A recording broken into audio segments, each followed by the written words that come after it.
Hello, hello. Testing. There we go. All right. Things may be just a little bit different this stream because Microsoft has decided that I'm no longer able to connect wirelessly to PC. So I'm using a third party just program to try to. It's going to be pretty laggy, so I apologize for that. But we'll try to make it through. We'll be alright.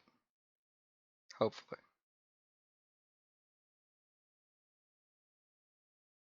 I think the way it is now that I have to have the browser open in order for it to register any kind of mirroring. So I won't really be able to see chat immediately. Oopsies. I could have sworn I turned off Do Not Disturb. Sorry about that. Yeah. Hope she's not mad about that.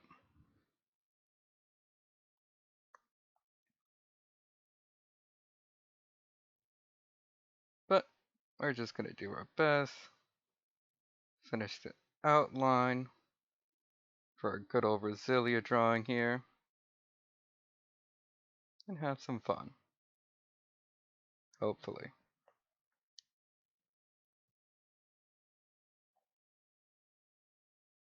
What did I forget to turn off? I forgot to turn on my best friend. Predictive stroke.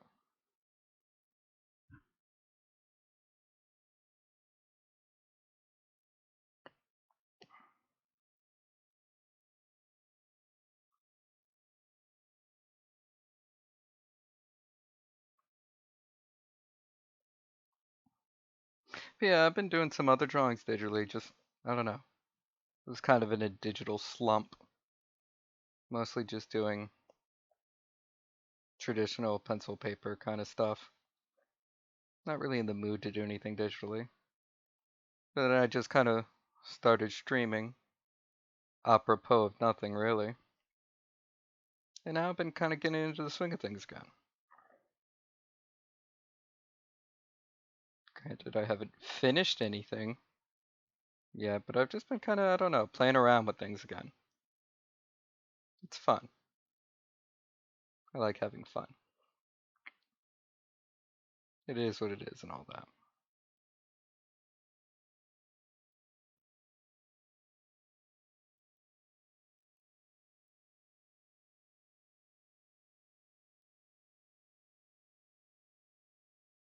Let me see if I can get onto Twitch mobile so I can kind of see chat.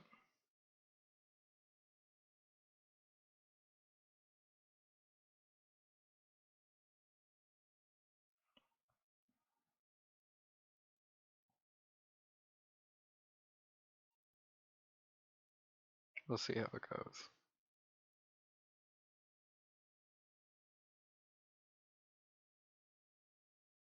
Let's see. Do.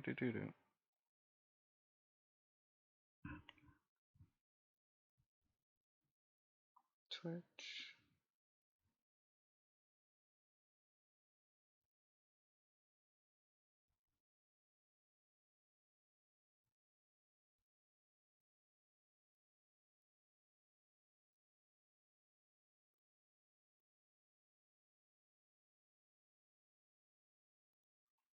Here we go.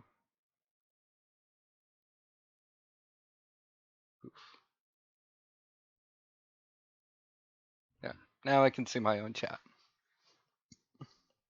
Not that there's anybody there yet, but just in case. Shunk. So yeah, I've been getting back into digital art. I've been doing.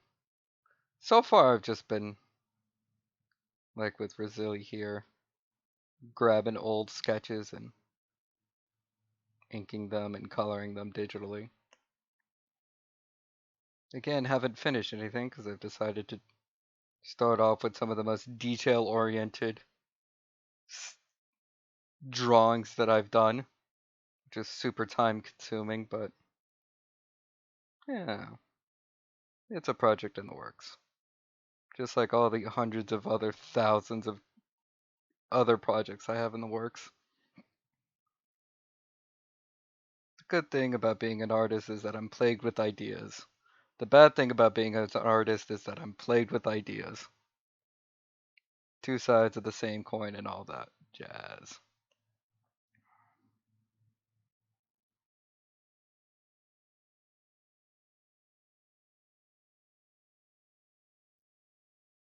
Yeah,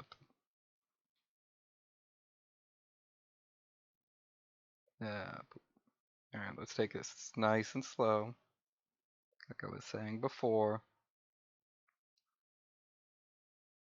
predictor strokes likes to be finicky, so you gotta do things nice and like that.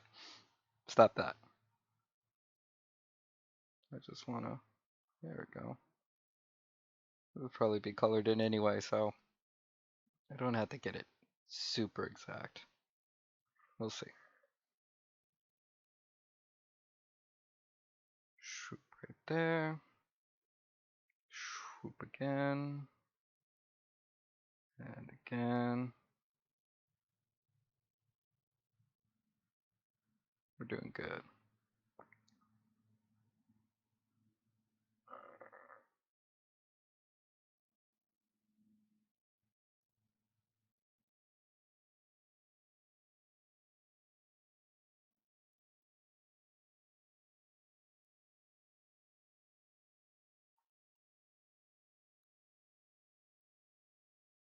Man, I do just have a lot of projects in the work. Like, I have drawing ideas, mostly to songs, because, like, songs are like, music is like number one. Like, I feel like other art, like anime, manga, video games, I think they hold the number one part for inspiration, especially for like the creation of characters and storylines and stuff. But music's like a close second. I love music so much. And I get so many ideas for drawings, storylines, what have you, from the music I listen to. It's insane.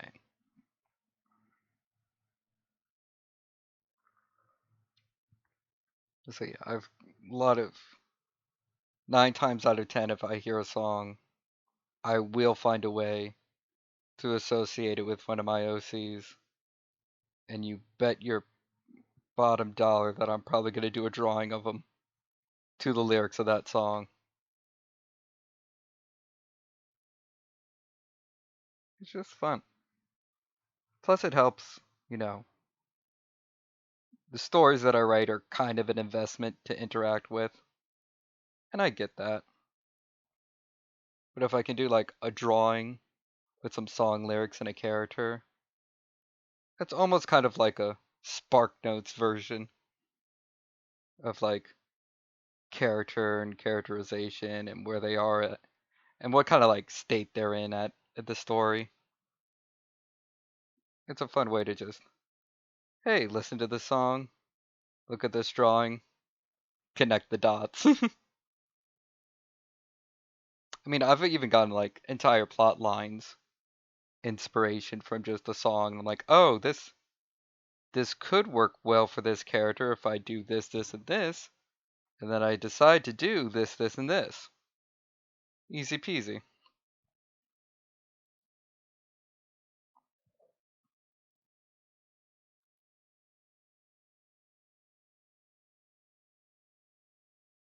But yeah, there's drawings that I want to do. There's stories that I want to write. And there's just, I don't know. It's hard to get the motivation to do any singular one of those at any particular time. Even with medication. Medication, boy, has sure helped a lot. Get diagnosed with ADD, or got a diagnosis for ADD, and started medication back in, I want to say 2020. May have been 2021. Let's say 2021. And I've just kind of been running the gambits of different medications and stuff, and I'm on one that I like, and it certainly helps. But even then, sometimes you're just not feeling like doing anything in particular.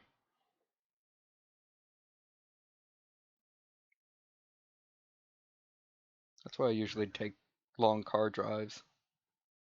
Now, was this thickness slightly off? It was. We'll fix that in post. And by post, I just mean later.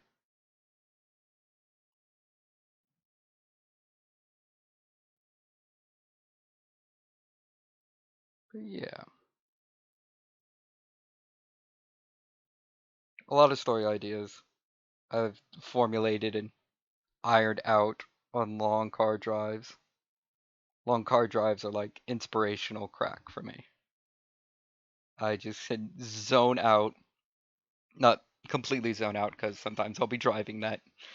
Zoning out while driving is not good. Do not endorse it.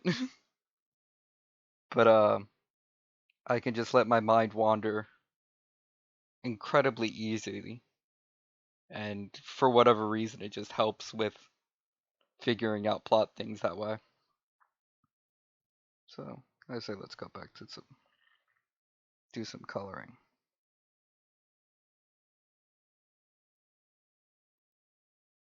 or cleaning up. Turn you off. Why not? Nope, not the right layer. Back at it again with finicky layers. But yeah, I've plotted out entire stories from dialogues, description, everything's on just like a 45-minute car drive, which is nice. And then I just have to remember that stuff when I get home or something like that and be like, all right, now time to actually write it down. And that's when things get difficult. I'll have it planned, I'll know what to do. Then it's the whole, actually doing it part that always escapes me. But when I do it.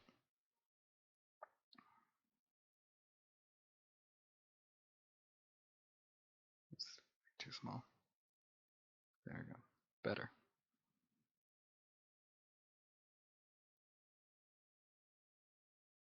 But yeah.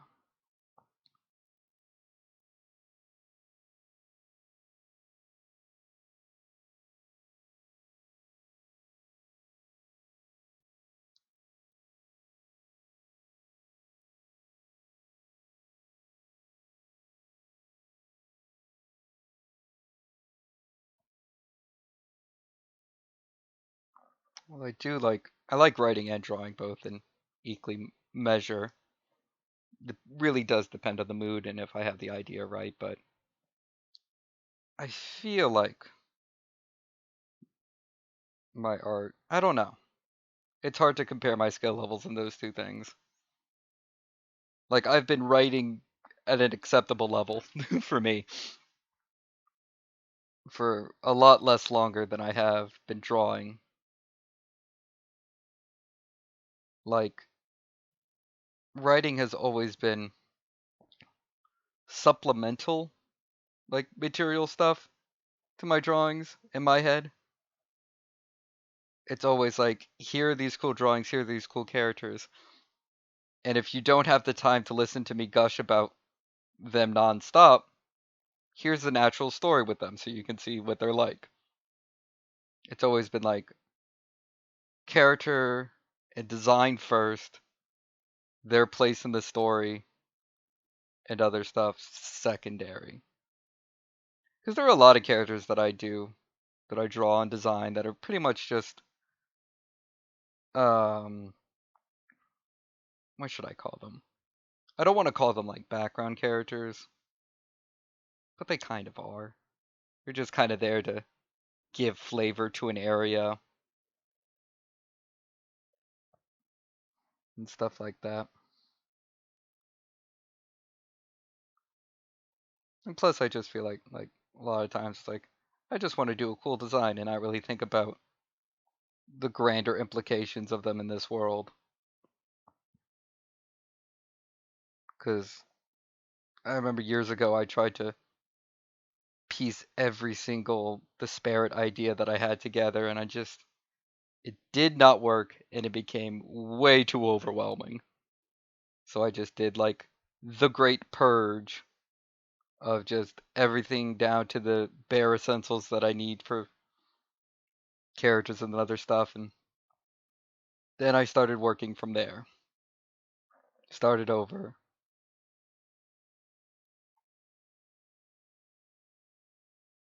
And now like I'm a lot more accepting of just like doing character designs for character's sake, character designs for character design's sake, and just kind of letting them exist. Like they don't need to have a 5-page backstory or have like super involved in the story or anything. They can just be like, here's a cool design, a cool mermaid design I had. They live in Atlantis. That's about it. They're just kind of there. And I think having that kind of low pressure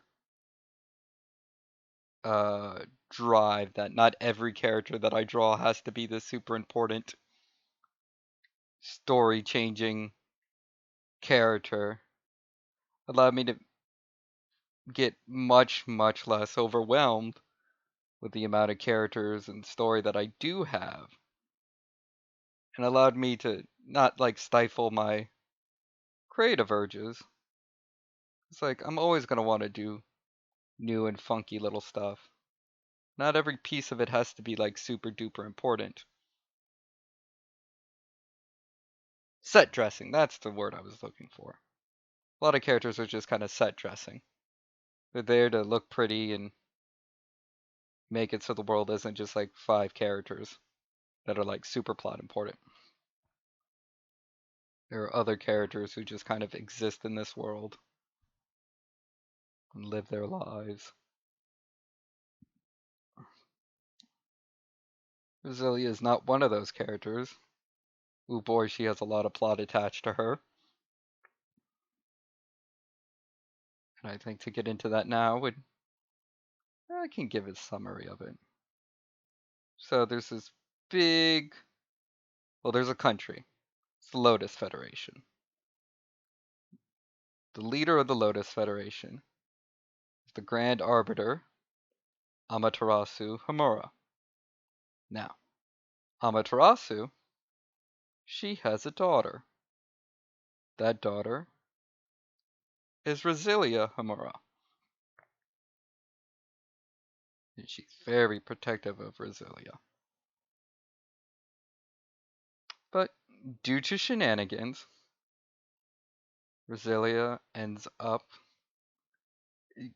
quote unquote dead. She's really kind of playing dead and forgot how to stop playing dead, which I think is a pretty funny well, I mean, it's heart-wrenching for everyone else involved who doesn't know she's playing dead. But that's basically the best way to describe it. Playing dead and unable to stop playing dead. So to the rest of the world, she's dead. And that's sad. And she only gets woken up again due to another character, Xander, and their fateful meeting. And so they're kind of a pair after that, going on their own adventures. After Resilia's been kind of AFK from the universe for like 10, 20 years, 30, 40. Time is a construct.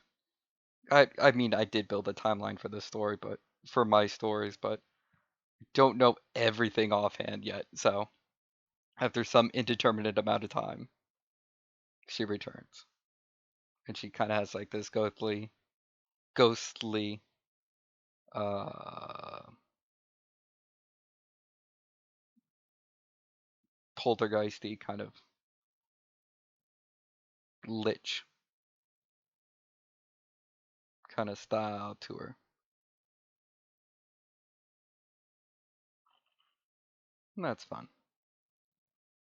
But yeah, she's a pretty major character, so she isn't just set dressing. She ties in with a lot of different stuff.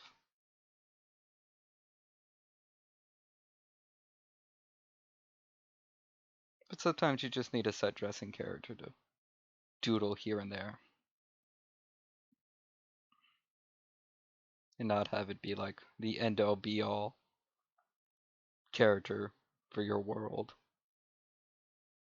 That gets too stressful.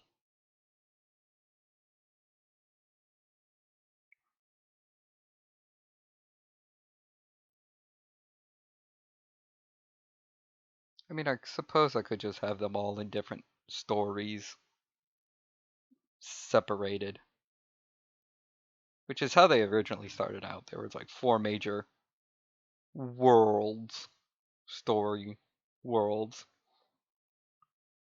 but they all converged in the end, and it just became too troublesome to keep track of who's in which world, what story, etc., etc., that I'm just like, fuse it all into one singular world and adapt. So there's kind of like a weird aesthetic meshing because of that. Like traditional Dungeons and Dragons, Lord of the Rings fantasy, and a little bit of just like weird sci-fi, hand wavy to be magic. And then like Victorian horror and stuff like that. But I don't know. I guess it just makes it feel more diverse in my mind as opposed to anachronistic. Does that word fit there? Who knows?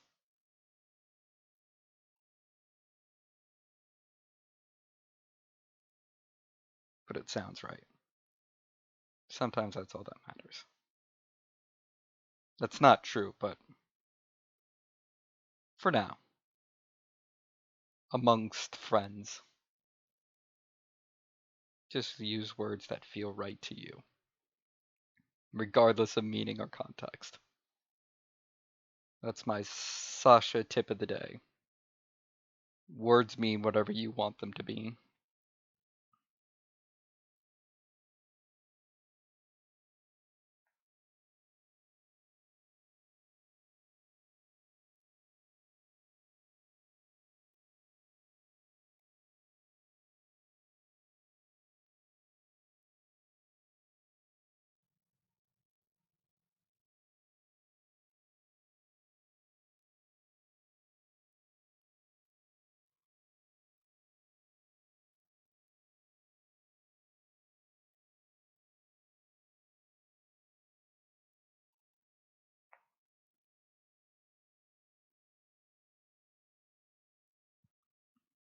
I've also been playing not Breath of the Wild, Tears of the Kingdom recently. That's been super fun. I've been playing for just like giant swath. Like I got it day after release, and it sucked me in. Like I loved Breath of the Wild, like top 10 games ever for me, hands down. And Tears of the Kingdom was such the same experience. Just such childlike wonder and discovery when playing Tears of the Kingdom. I love it so much. I've been taking breaks here and there, do other stuff and do other things. And then I watch a video of like hidden details and Tears of the Kingdom that you may not have noticed. And I'll watch it, or like a tier list of tortured Koroks, which is also very fun. And then I'll watch that video and I'll be like, man, I should play Tears of the Kingdom again. And then I keep playing until I get tired and stop. And then I find a cool video and it makes me want to play. And the cycle continues.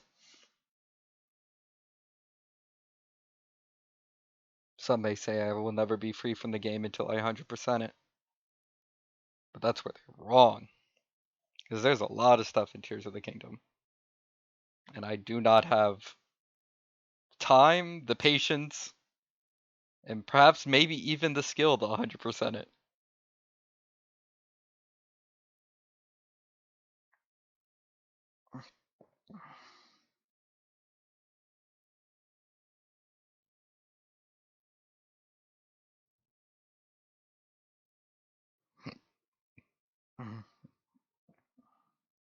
But it's been a super fun game. And I actually really, I mean, like, the story in Breath of the Wild wasn't awful. It was a little basic, bare bones, compared to, like, I think other Legend of Zelda outings. But Tears of the Kingdom, I think it's kind of the same. But it had much better high points than I think Breath of the Wild did.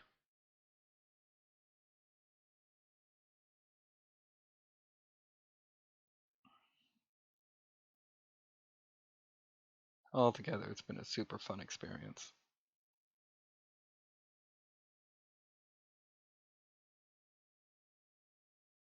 That's just how it be sometimes.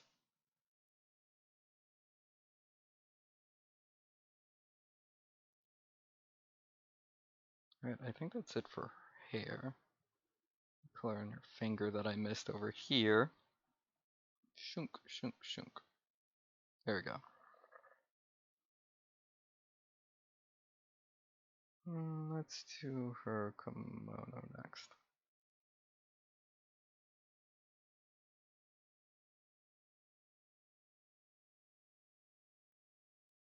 But yeah, I wanted to stream at like 4 o'clock, but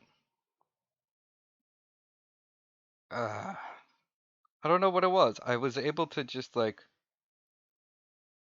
cast my tablet to my PC, no problem.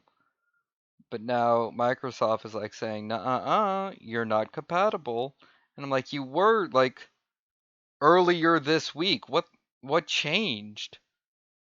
And then just silence.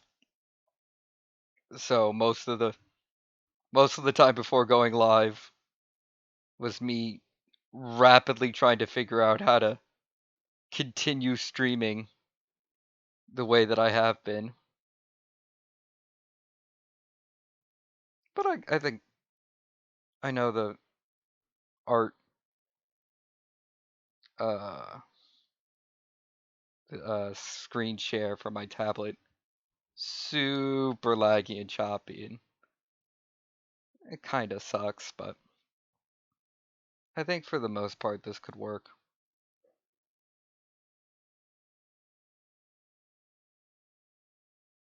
Like, you can still get the gist of it.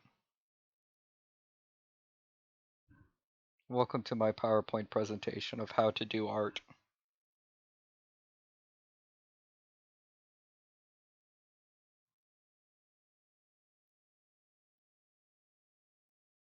I wonder.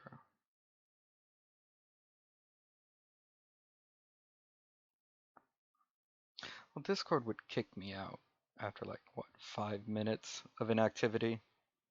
Or nobody else. But could I do... I think I can do it in a voice call. And in just a voice channel to share my screen. No, I still have to...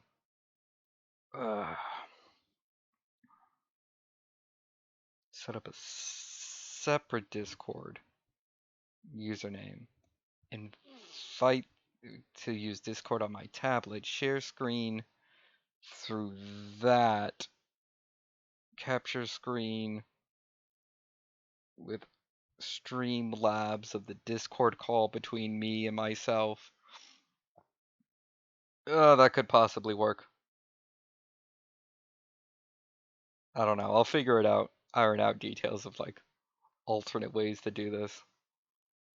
But like I really wanted to stream today, so I just kind of slapped together something to make it work.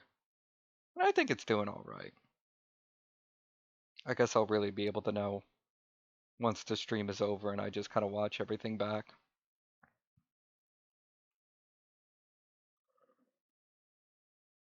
But I think for the most part, this can work.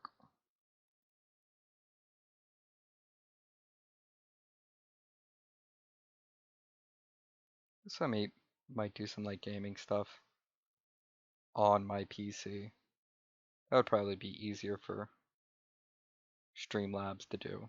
I just don't know what I do. What kind of games? Well, first figure out the things that I'd be able to stream and not destroy my computer. Because my computer is good.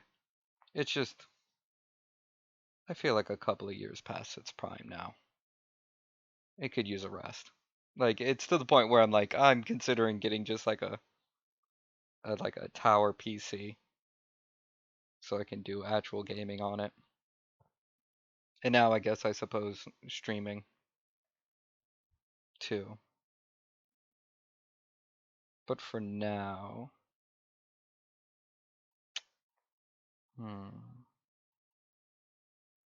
trying to think of some visual novels be thing.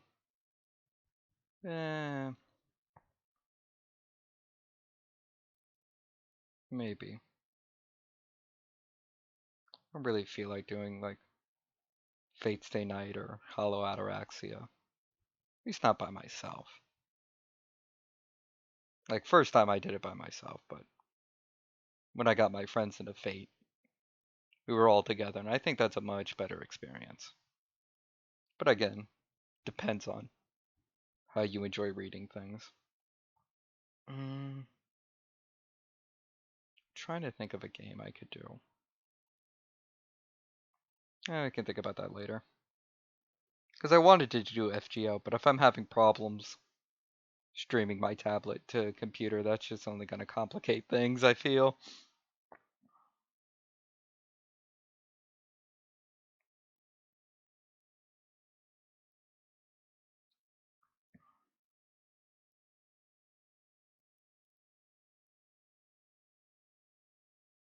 We'll see what other options I can think of.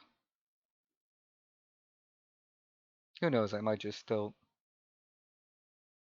keep doing art streams.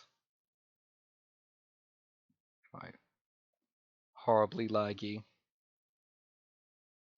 screen mirroring. Such a shame. But the stream must go on and all that jazz.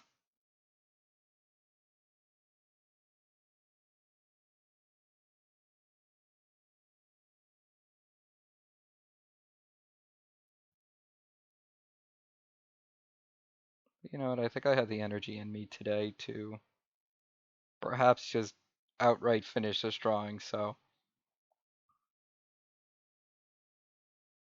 let's see if we can just, I don't know how long this would take to stream all of this, finishing it up. Maybe a couple hours or so, but who knows? I have nothing else going on today. I could just sit here and stream and draw. Who needs to eat or sleep? I don't. I can just draw. That does seriously happen to me. I've gotten so caught up in drawing that I'm just like, once I'm done, I'm like, oh, 5 hours have passed and I'm starving. I should perhaps eat something. And then I do, and it's okay. I mean, a lot of times I know when I should stop drawing because it's hard to draw while hungry. It's as simple as that. You're more aggravated, easily aggravated, and you make mistakes. And so once I start making like simple mistakes over and over again and I get aggravated with things, I'm like, I take a step back and I ask myself, am I hungry? Usually the answer is yes. I'm like, all right, let's table this for a moment. and let's go get something to eat. And then I do. And then I either come back to the drawing, feeling better, and drawing better than I've done before, or I forget about it and I abandon it completely. Yeah. Sometimes I just forget things that I'm doing. Constantly.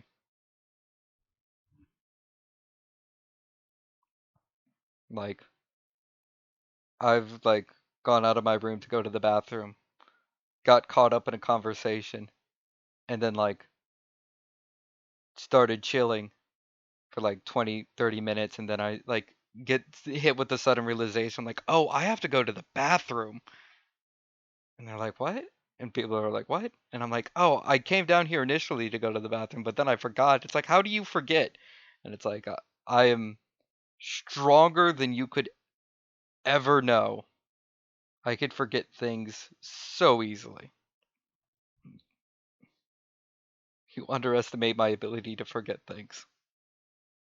And that's your fault, not mine. I'm the normal one here.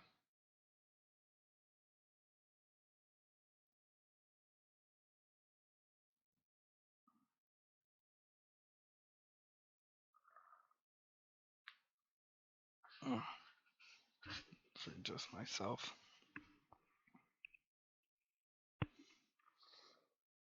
Alright.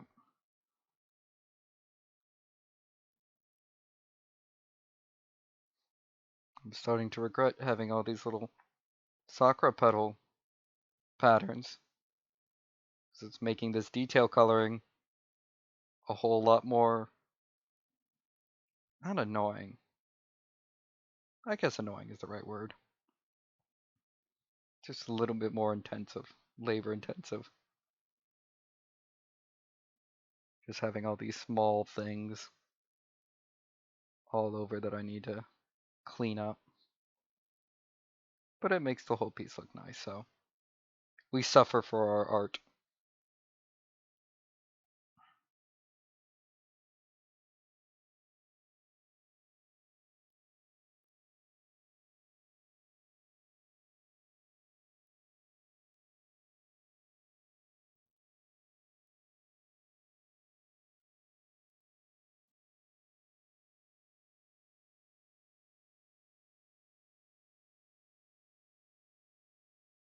But yeah, for the most part, I've just been chilling, playing Legend of Zelda, and like I said, getting back into digital drawing.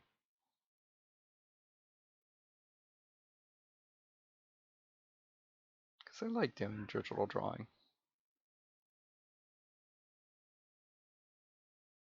I mean, I like drawing in general, but I don't know, the vibes are different. I guess it's just, I don't know, having it on my tablet. It's just a lot more easily accessible than like grabbing a pencil, grabbing an eraser, grabbing my sketchbook, sitting down and drawing and misplacing my eraser, misplacing my pencil 5,000 times in a 30-minute interval. Like, it's a lot less of a, like, energy commitment to do something digitally than to do it traditionally. That is, of course, assuming I am at home. Because at work, I do not have my tablet. So I make do with pencil and paper then. And it works. I mean, pretty much all of my school days were pencil and paper drawing, so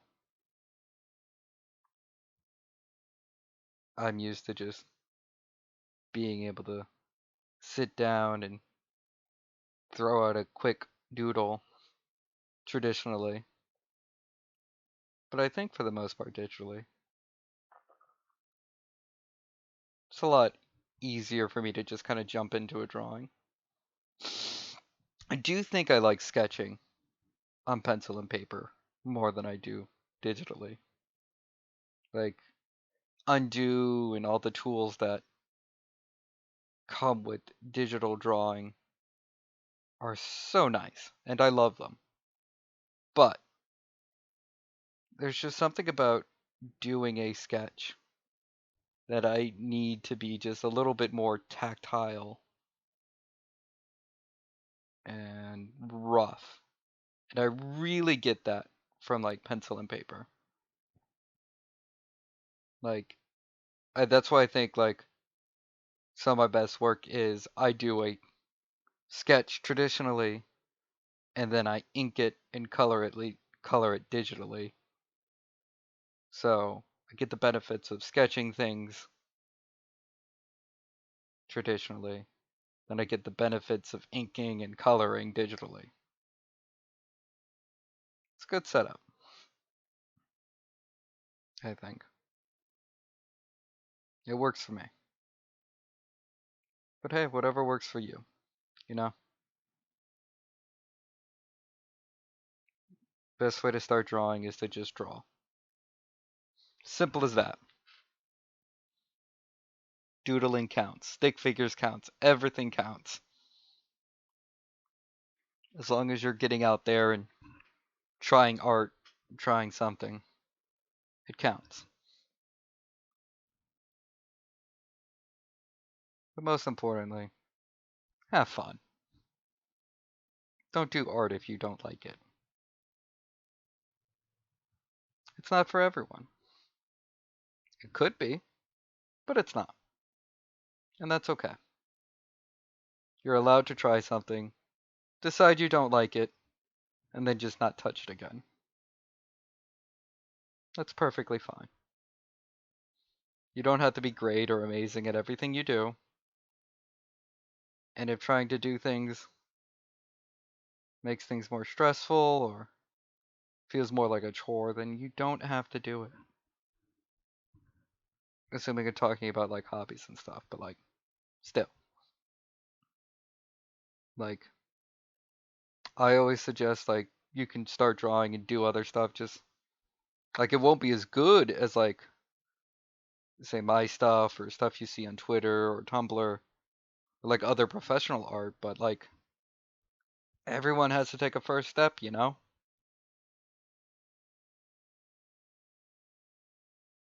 And if you can take that first step and you can keep with it, that's awesome. But don't feel like you have to, you know? Like I've sunk cost fallacy and all that. It's like I've bought art materials, I've practiced. It'd be a waste if I don't keep doing things. If it does not bring you joy and you are not having fun, then do not do it. Sunk cost fallacy is a fallacy for a reason. You can always hit the bricks. You can always just say bye-bye. You are no longer a hobby of mine. That's okay. Hobbies are meant to be fun. They're meant to be enjoyable. They're meant to give that little dopamine rush to make our lives worth living. Don't make things harder for yourself. Have fun.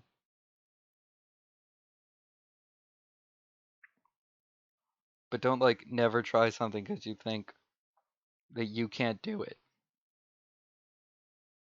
Because then you might never do a thing you like. Like, I thought I was bad at crocheting. And then I tried crocheting. And turns out it was bad and stressful. I'm not a crocheter. But now I know, you know? I would have liked to, but it just wasn't for me. And that's okay. Just do what you want. Do what you like. Try new things. And if at first you don't succeed and it isn't good, that's true of 99% of other people. You're never going to be good the first time. So just have fun with it. Doesn't have to be serious or like your magnum opus. Do silly drawings. Write silly stories. Just have fun. I think that's my main approach to art. Is just have fun. Make something you would like, and if other people like it too, that's awesome. But like at the end of the day, make sure you're having fun. All right.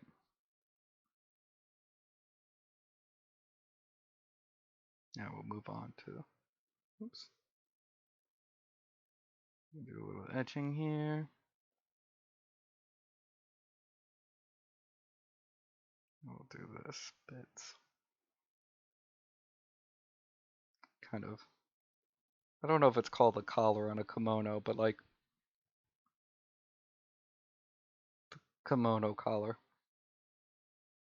We'll just call it that for now.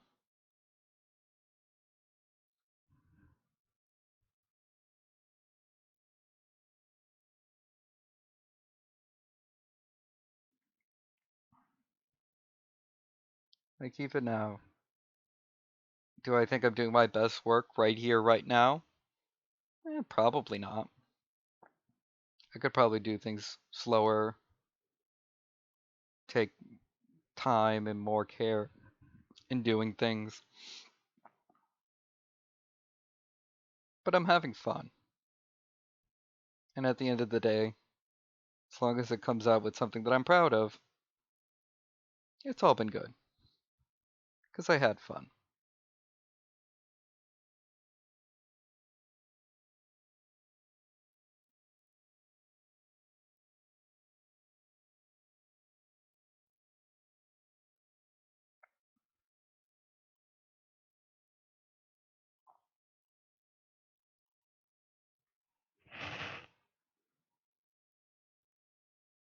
Oh, I got it down here too.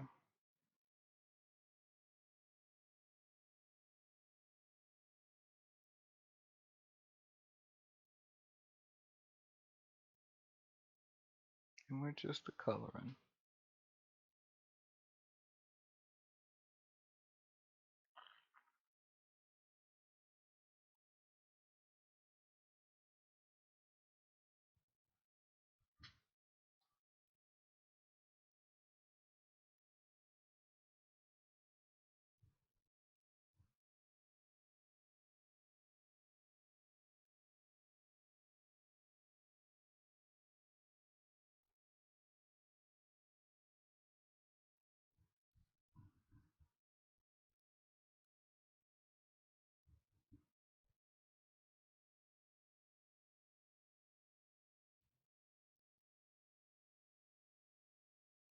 And I'm just thinking about all the other stuff that we have to do once we're done coloring.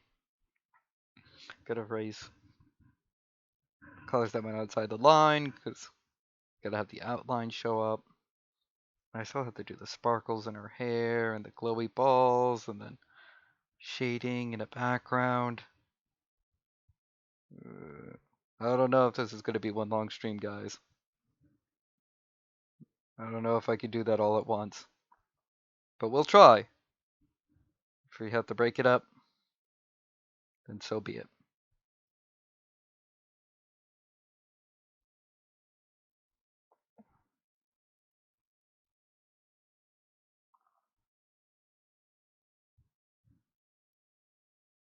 Mm.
There we go. I think I should do it for that color. They're almost there. They really are, actually. We only have this to do. And then it's just a golden pink, and that should be real quick and easy to do. Because those are just kind of accents. That won't require too much work to do. Oh, I forgot this section over here. No. Why do you have so much hair? Why does it go all over the place? Because now I have to keep track of where everything is. And remember, oh shoot, that's hair. That should be colored in this color. Of course, I made it this way. I am the one responsible for this.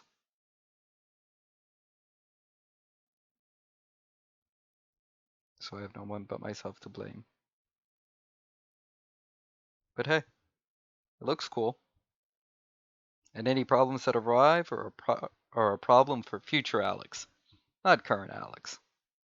Current Alex doesn't have to deal with the consequences of his actions. That's future Alex's problem. And I'm sure that's a completely normal and healthy way of looking at things.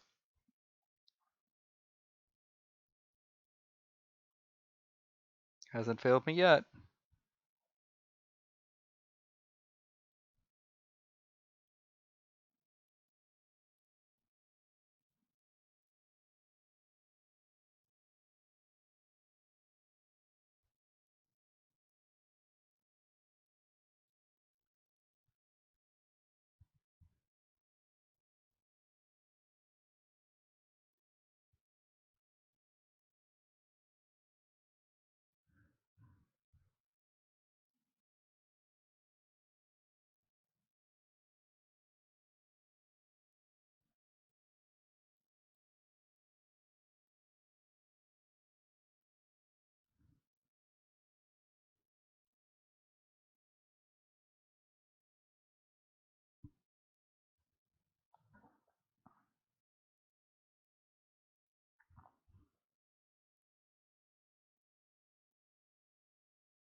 Yep, almost there. Bam. Just check there. Alright. It's actually looking somewhat presentable now. Let's do some gold accents now.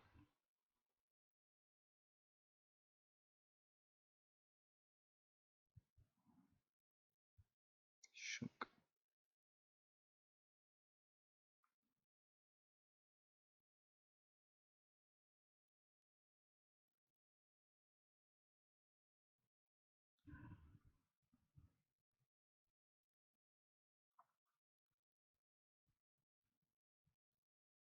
You know, I think I really got, like, well, not really into digital drawing, but like the revival after I got the tablet and stuff. And I guess what made me think that I could do like drawing streams like this is Drawfee, formerly College Humor, now independent. Drawfee. They're hilarious, funny, 100% would recommend watching. But I've learned a quick bit of how to do things, and before them I did not know about predictive stroke or anything like that. And I'm like, oh, that makes things a billion times easier. Thank you, Lord. But it's also just a fun, cool show. I haven't watched them like regularly in ages, but they're still good. It's a good show. Random topics and hilarious drawings.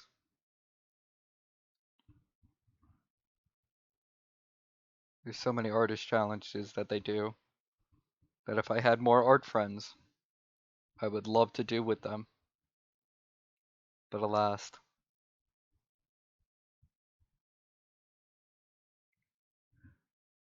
I have but a few.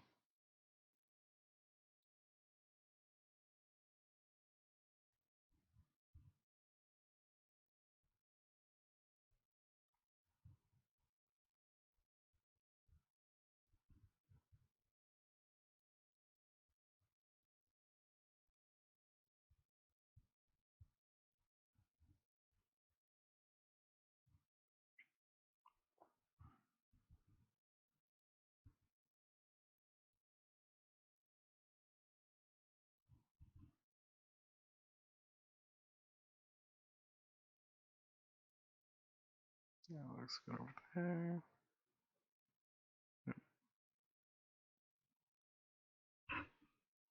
Fill you in over there. You need to be chunk. And you need to be chunk. You need to be just like that.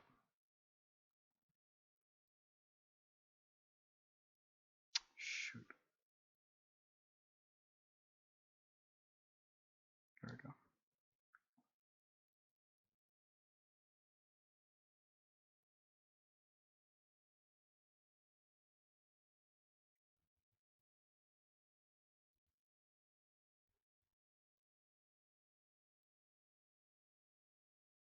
Alright.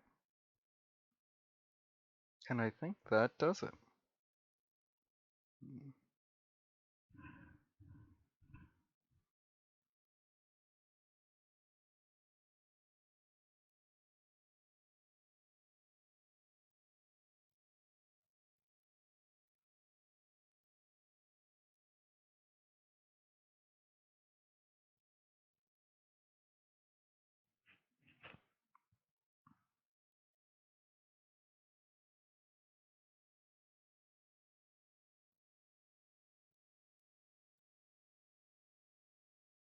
We're just gonna erase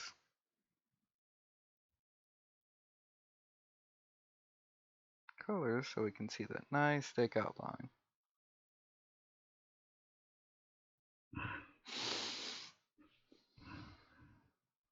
Just like that. Yeah. I suppose I could just move like that. Give me a lot less I'd have to erase. That's probably what I should have done. Oh well. Now we know. That's what I usually do.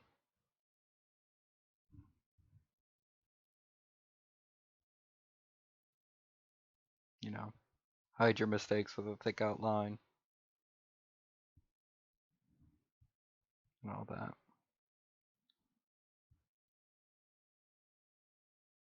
Oh, did I just completely oopsie doodles?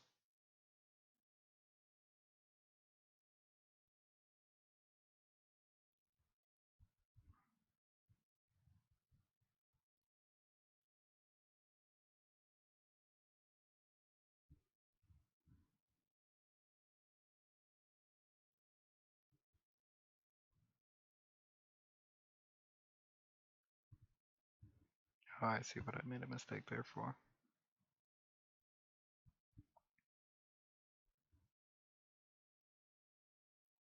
I thought that was just a part of the hair too, but no, I was fooled.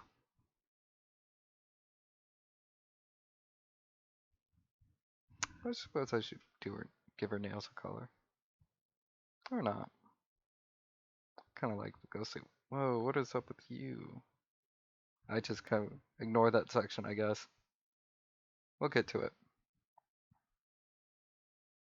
Like I said, I'm very good at forgetting things.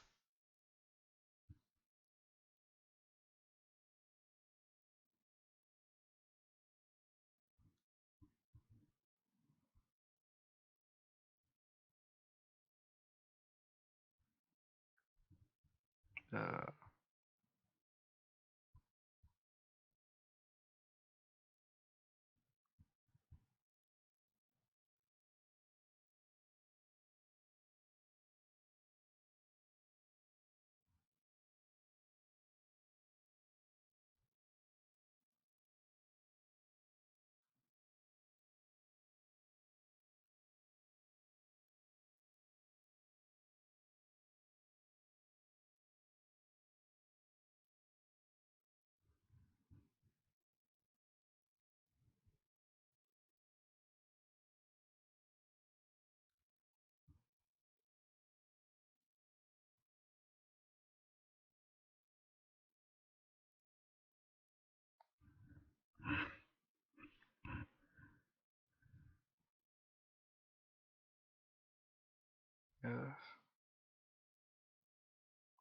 Really should be less messy in coloring now.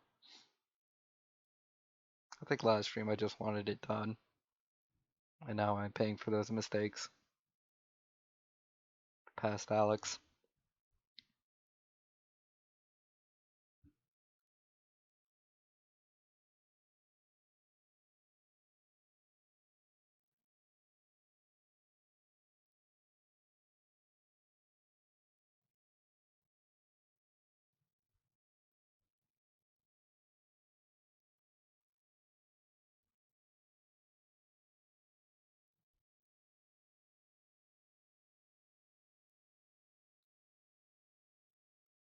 Oh yeah, I should do.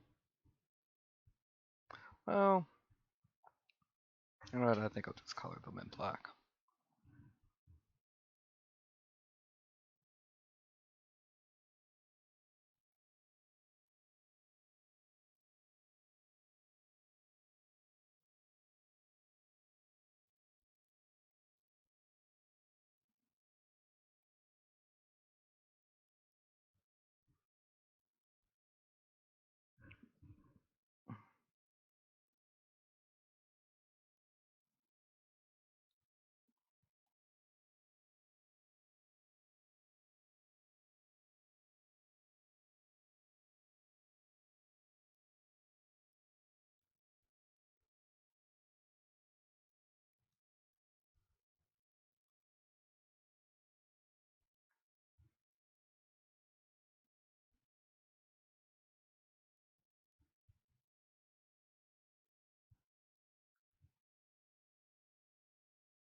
See, I'm just gonna come back to her little crown hairpiece. Fill that in with black on the outline layer.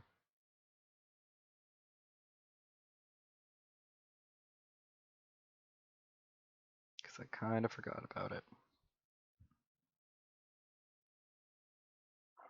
Alright. So this section, you need a little bit more color.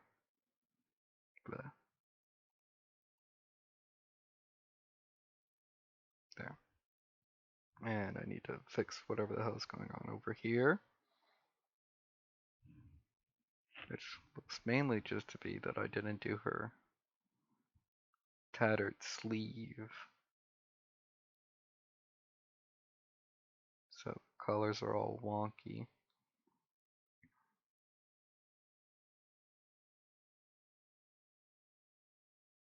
There. Now go to the outline layer, this one specifically. Go to black. I'm just gonna color this bit in.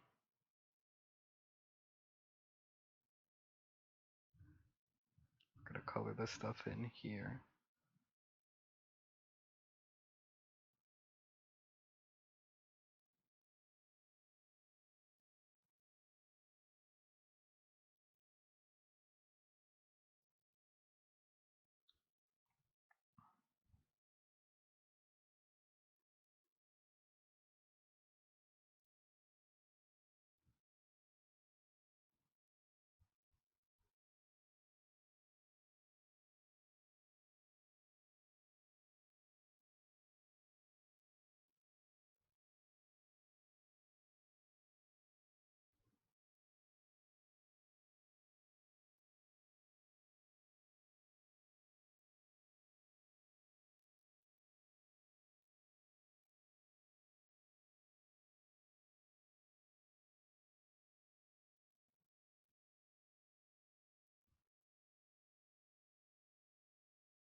I think I might just do a thicker outline too.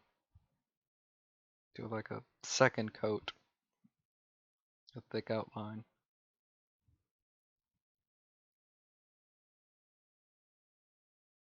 Because sometimes when I do these colored in sections, it makes the rest of the outline look thinner or lighter. And so I just have to thicken up the rest of the outline to match.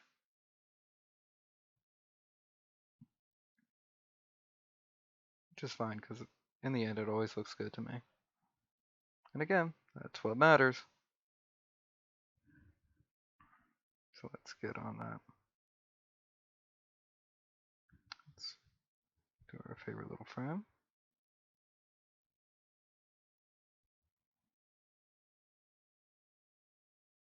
Boom.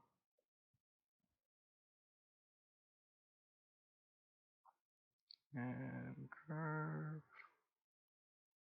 And curve. You're going to make this a nice thick outline.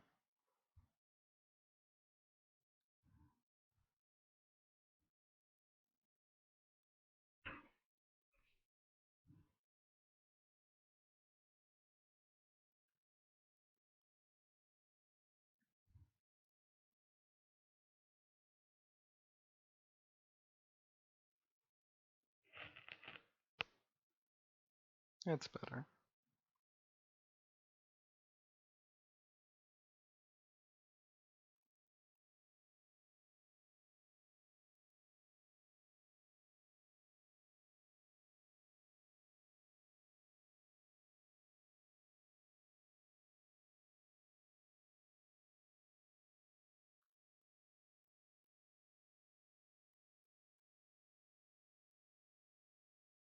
Bam.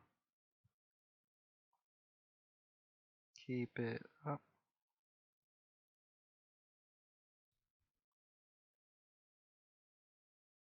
Nice thick boy outline.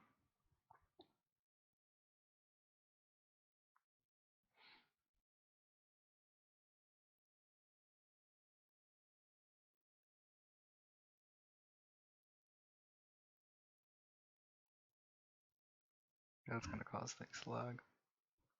Yep. Nope, there we go. That wasn't too bad. Do too many strokes with predictive stroke and it starts stroking out. Haha. Yeah, it will lag. It will definitely lag if you try to do too many strokes in one go. This will not know what to do. But then it will.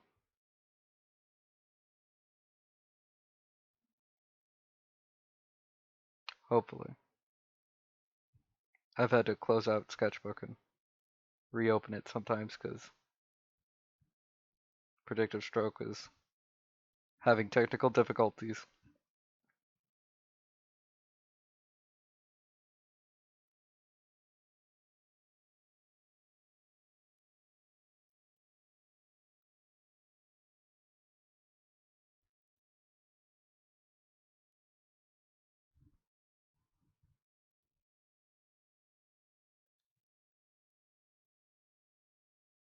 As long as we keep it nice and simple, predictive stroke will be our friend.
You do lose a little bit of the edge detail with a thick outline like this. But I think for the most part, it's fine.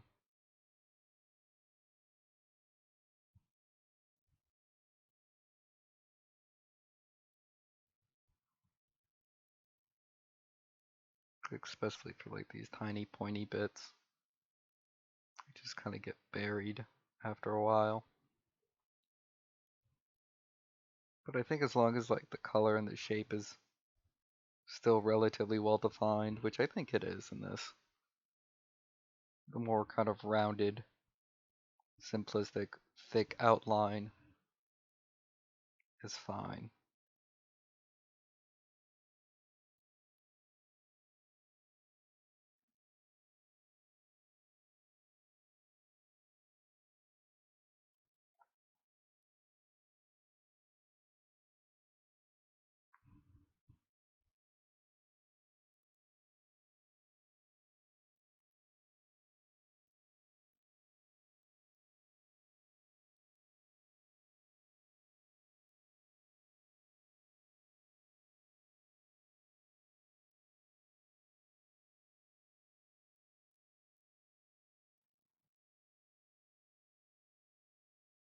Kind of hide my mistakes there.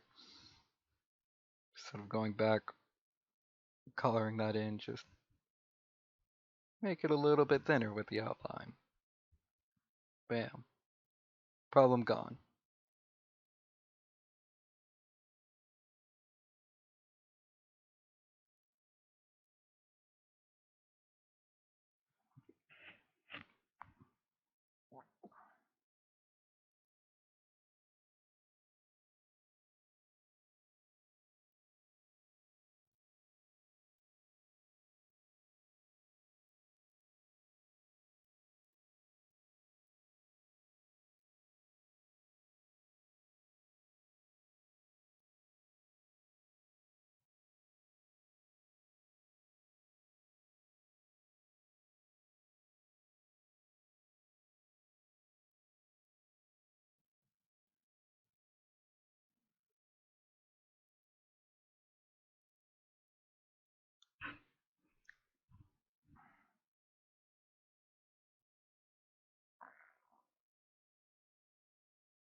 Boop, boop.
Alright, there we go.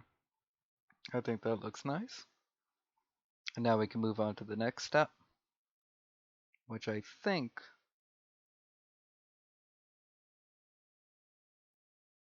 I'm gonna make it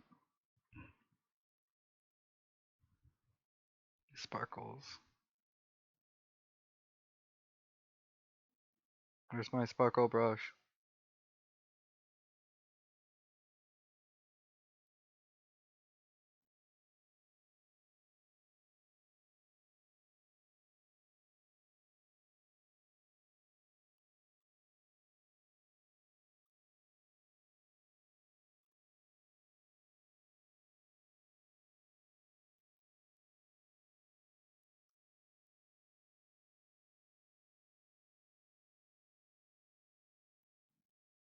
I'll just do it at this size for right now.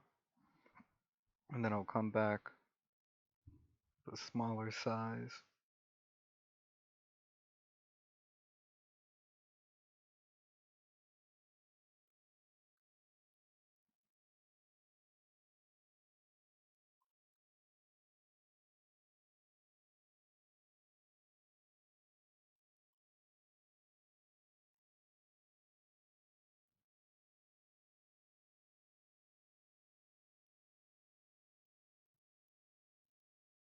And to me, I think this is what really makes Risillia's design.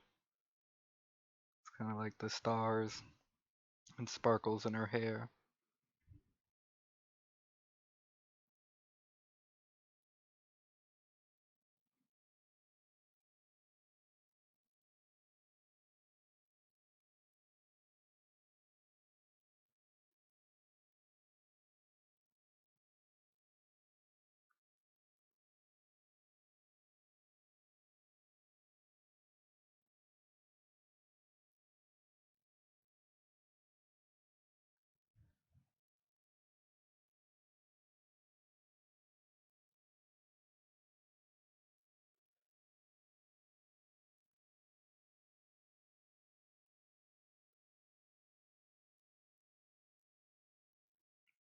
It's just kind of sparkle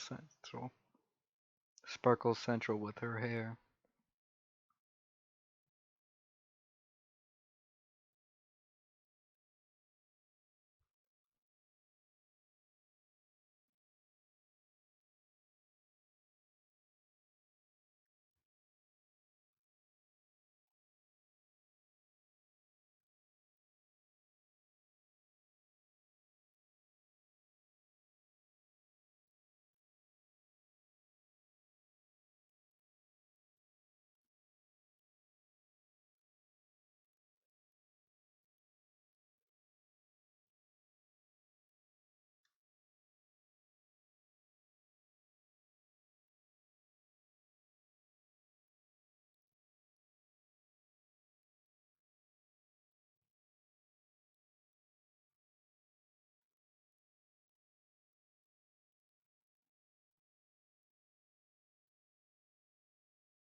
Sparkle, sparkle.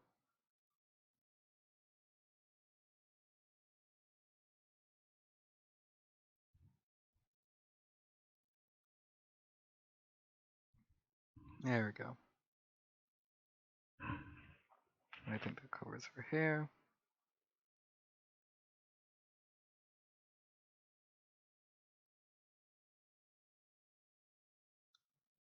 And I think that covers her eyes.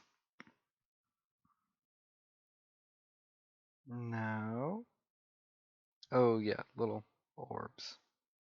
So this is how we're gonna do that. We're gonna do this.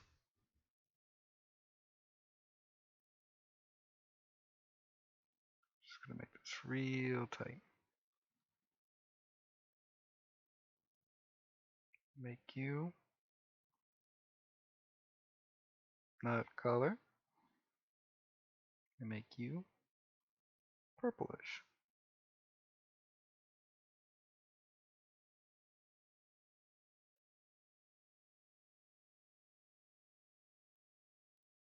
There we go.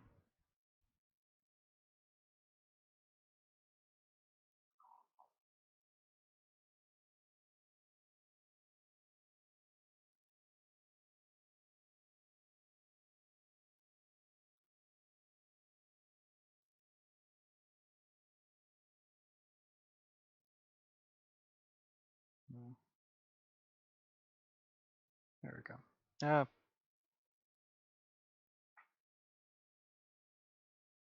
there we go. And so we're just gonna keep doing that. Actually, now that I think about it, I could just duplicate you.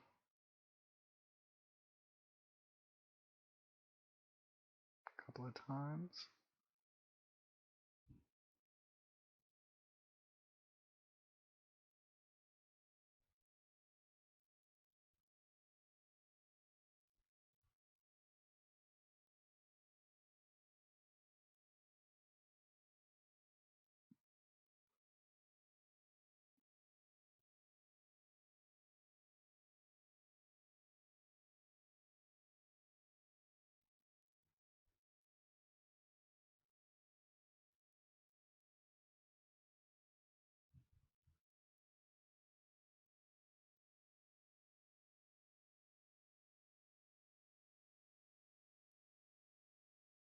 I think that's good for right now. Now we can get started on shading, I think. As soon as we merge, merge, merge, merge, merge. Let's make that a little bit more manageable.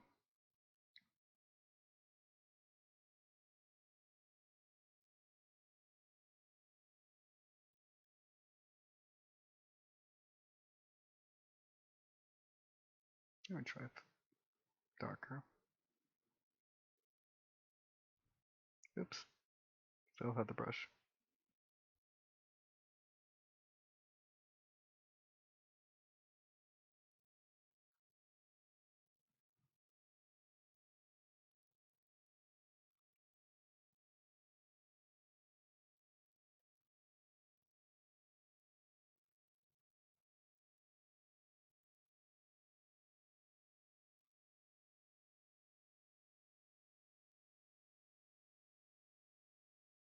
Now we'll do some shading.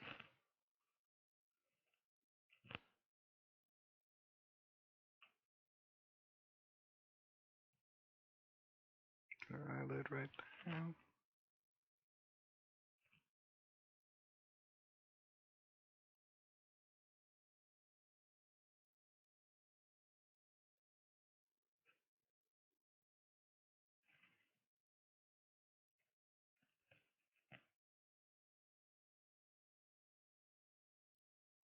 No, I think I'm gonna just try to do straight on lighting.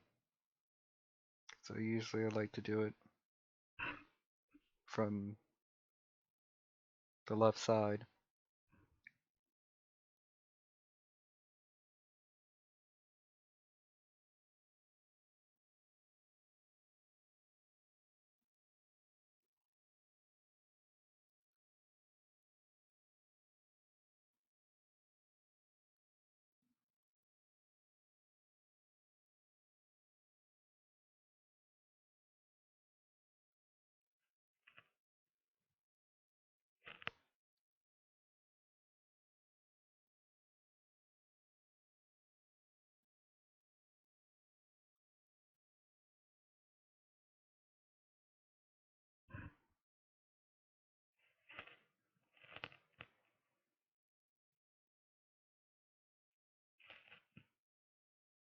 Mm,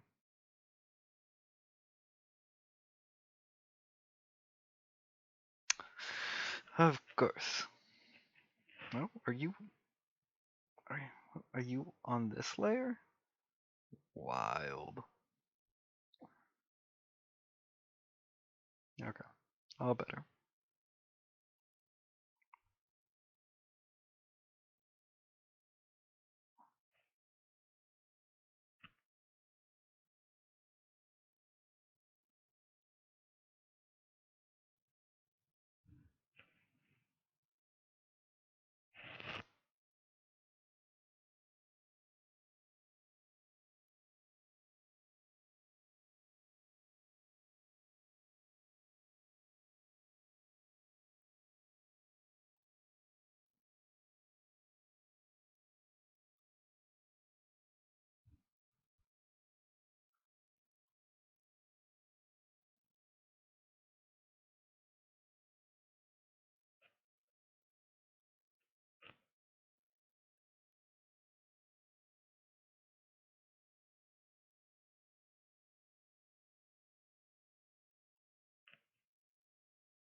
Mm-hmm.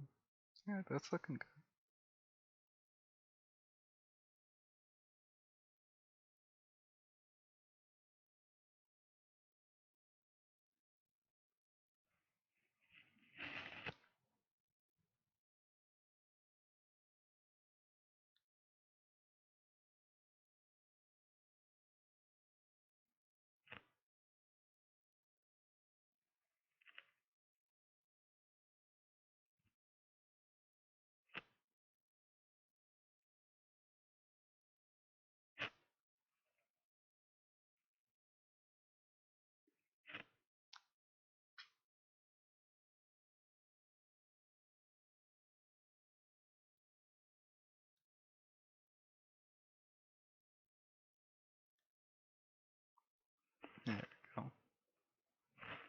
There we go. It's coming together nicely, I think.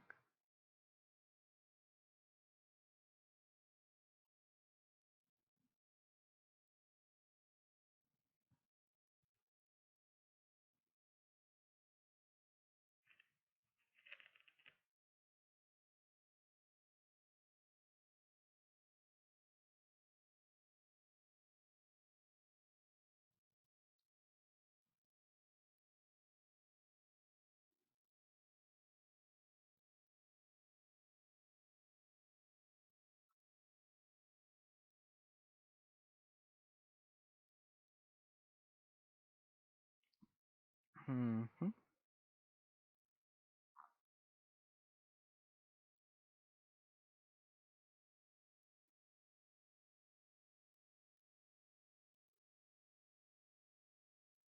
Mm-hmm.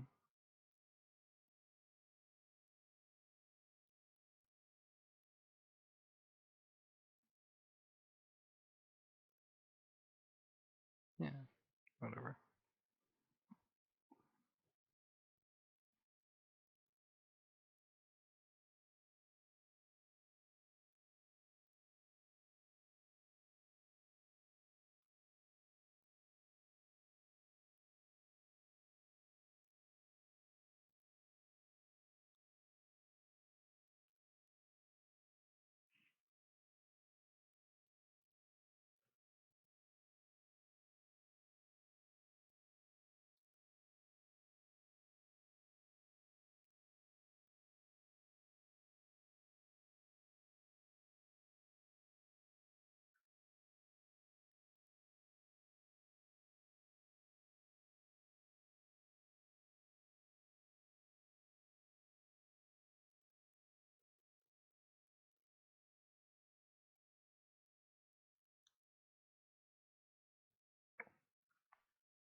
Mm.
Yeah,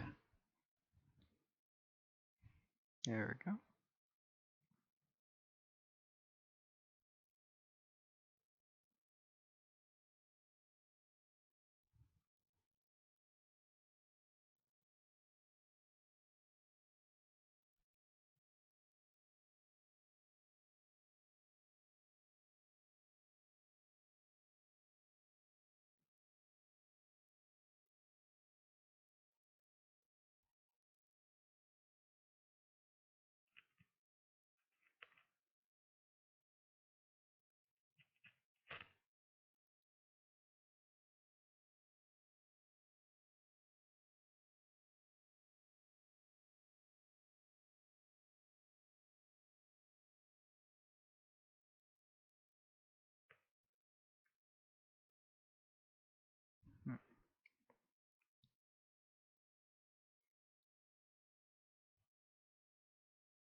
Hmm.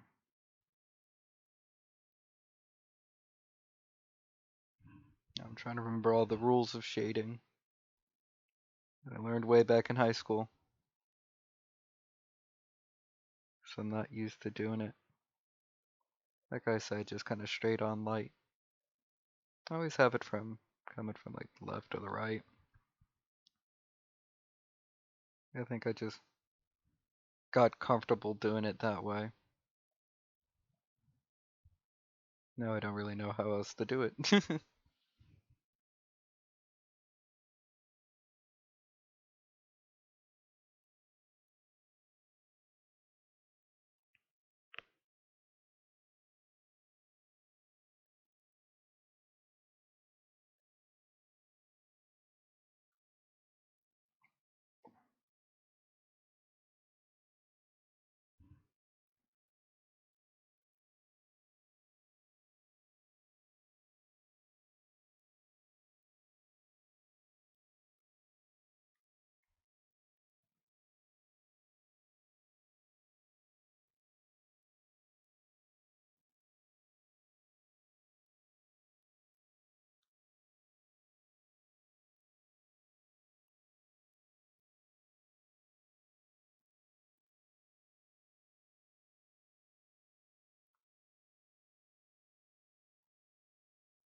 Mm-hmm.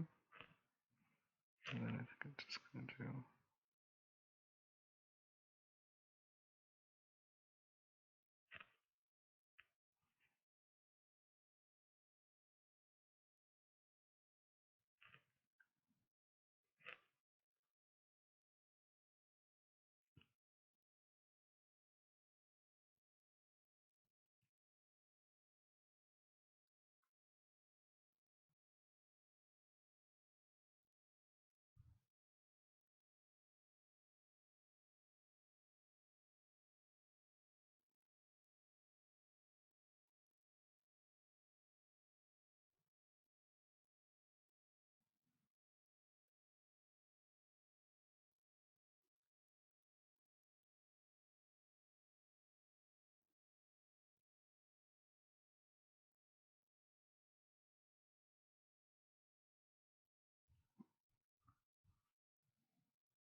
That looks right. Yeah, so this will be facing. Cool.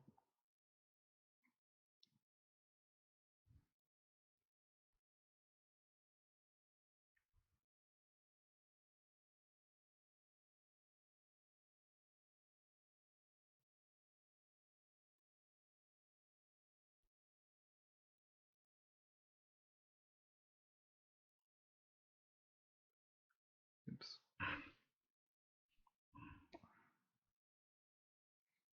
Yeah, I think this is looking good.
That looks about right.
There we go.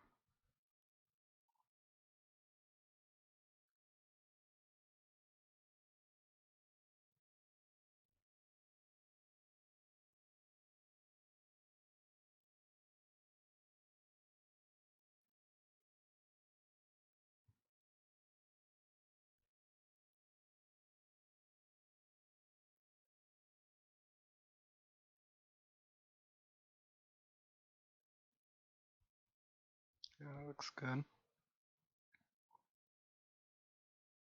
And then shook.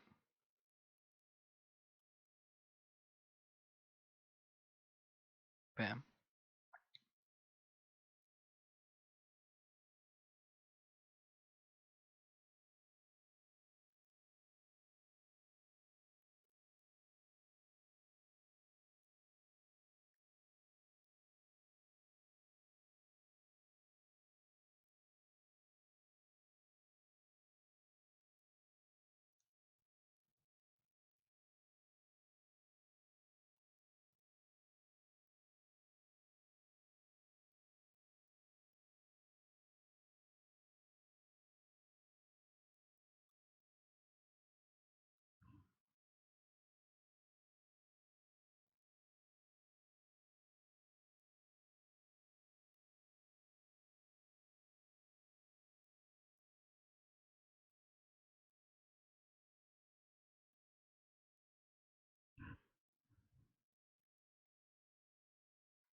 Mm-hmm.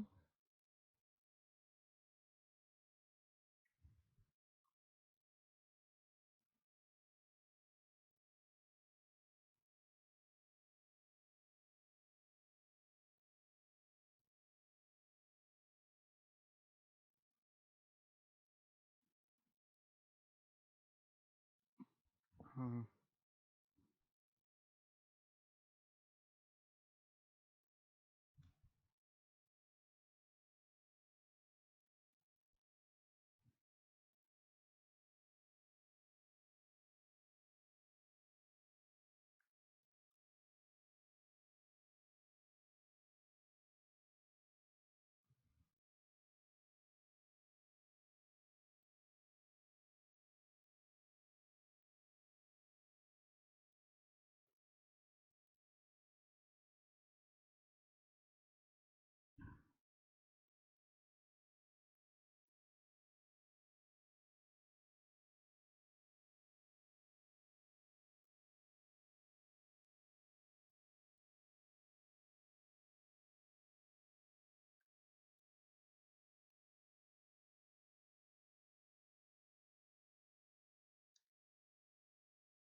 All right.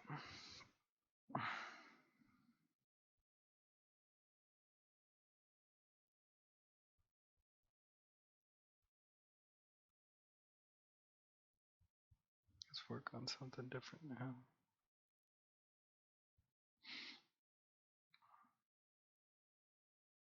Just like always, I just kind of like jumping from section to section without any real rhyme or reason.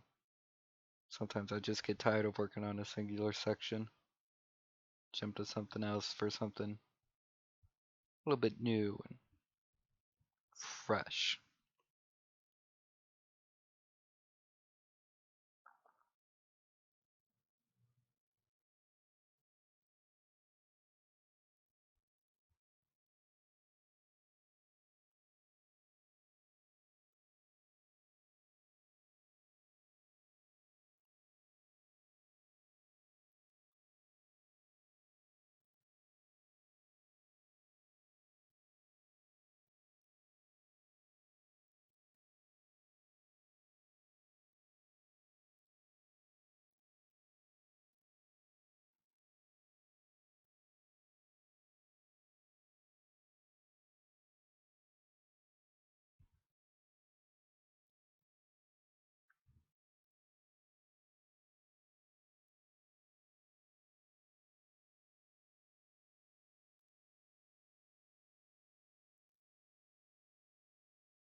Just do all this in shadow.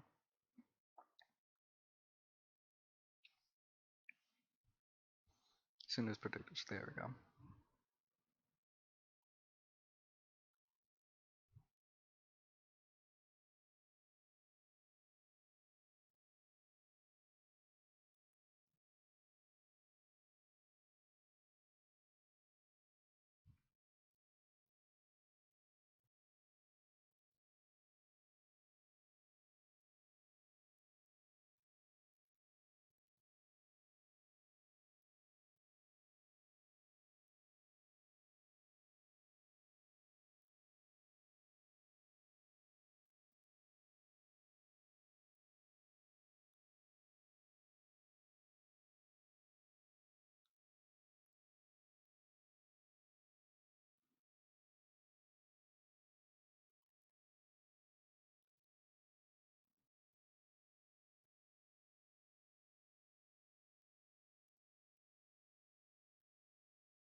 Bam.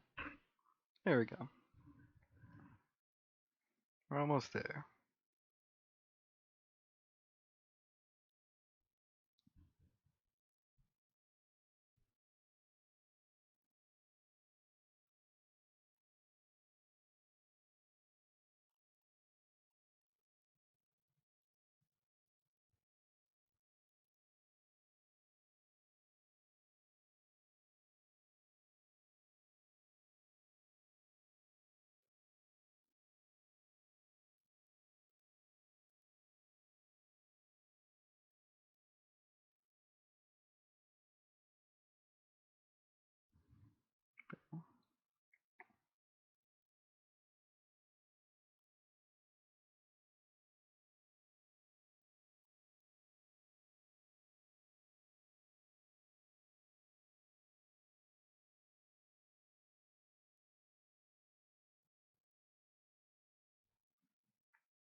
Bam.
Bam.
There we go.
I hear thunder off in the distance.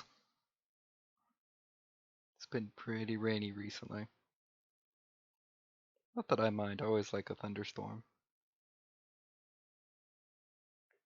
When I'm at like home. I know that the power won't go out.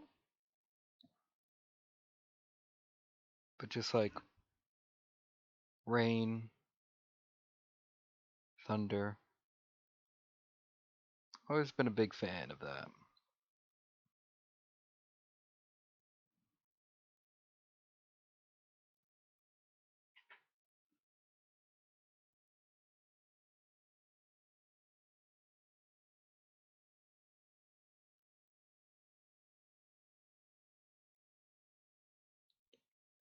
So knowing that there's some rain on the way, it's got me in a good mood.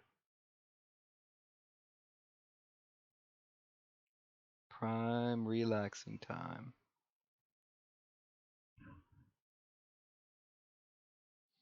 Alright, I think that about does it for shading. I do a little bit of white.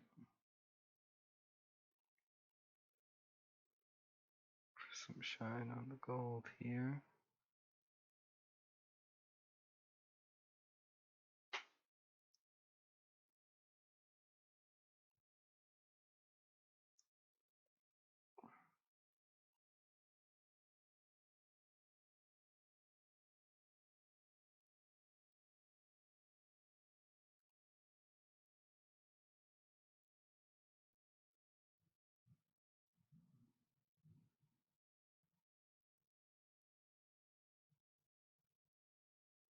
There you go.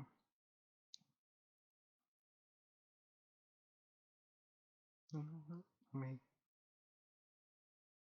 yeah, just play around.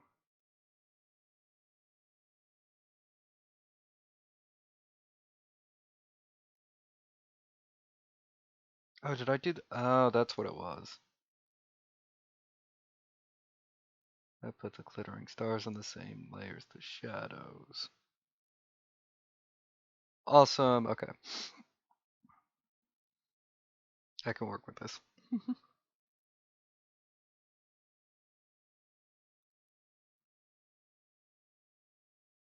I don't know if this is going to do anything. I think I want this.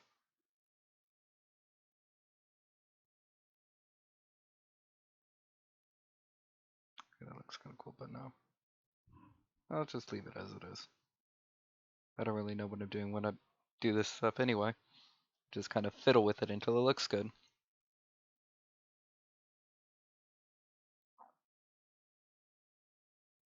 And I think it looks good.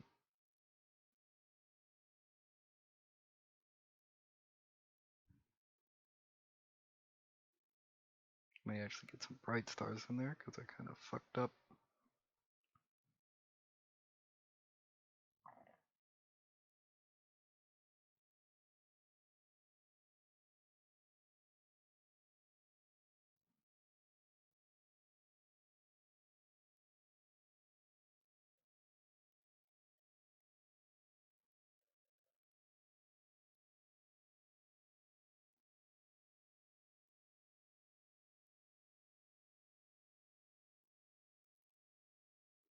There we go. That looks better.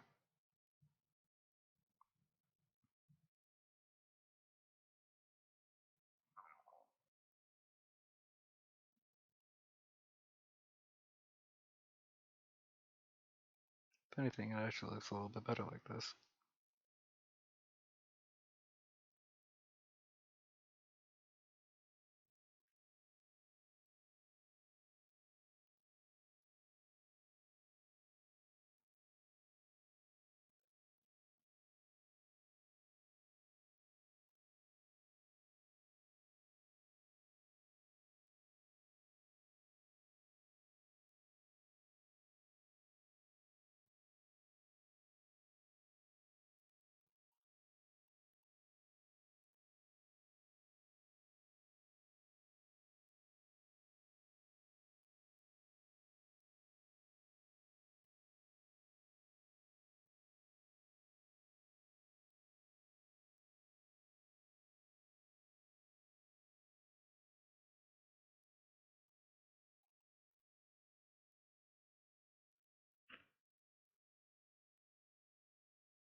There we go.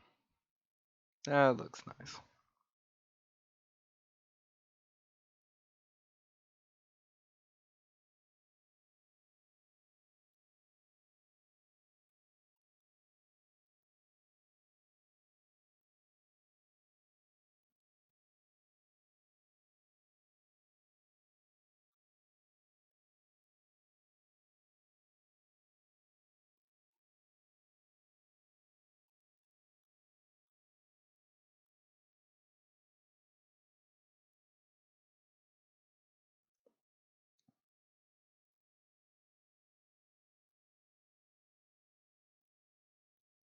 There we go.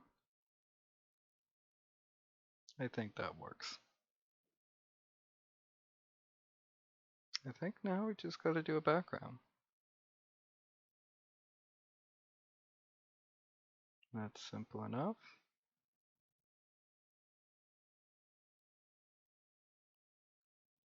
Well, if I do it black, it's just gonna... Let's try...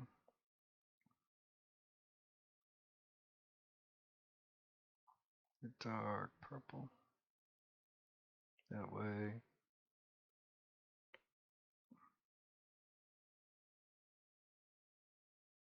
You know, I think that's what I'll do. I'll use the glow pen.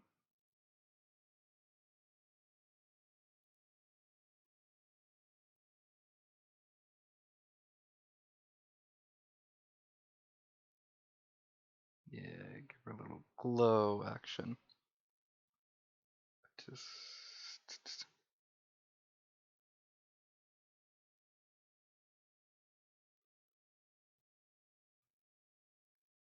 that way you can still kind of see the thick boy outline.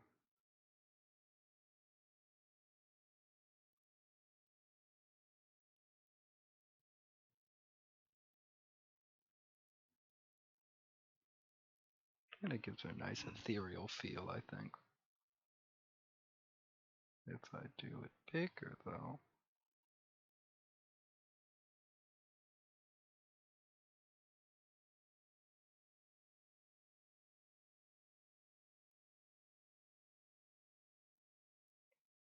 Yeah, let me just make it a little purplish. Yeah.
And just keep it going. I think I did the same thing with the last drawing I did of Risillia digitally. I just kind of gave her the glowy outline, which I think works spectacularly.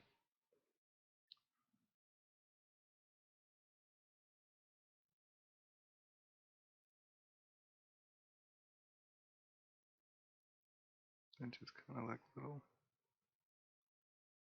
glowy wisps around the rest of the background.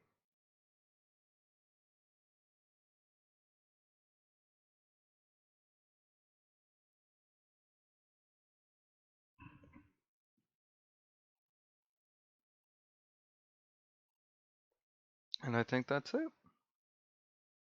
I'll just gotta sign it.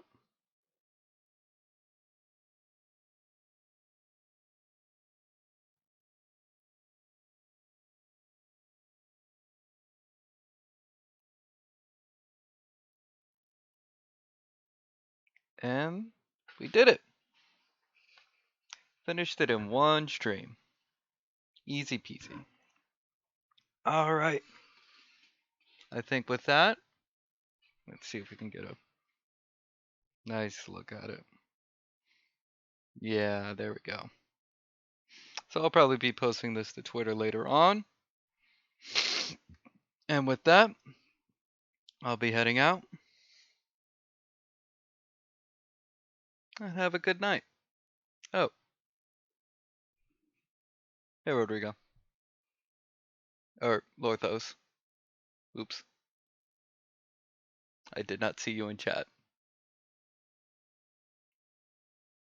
Alright, well, have a good night.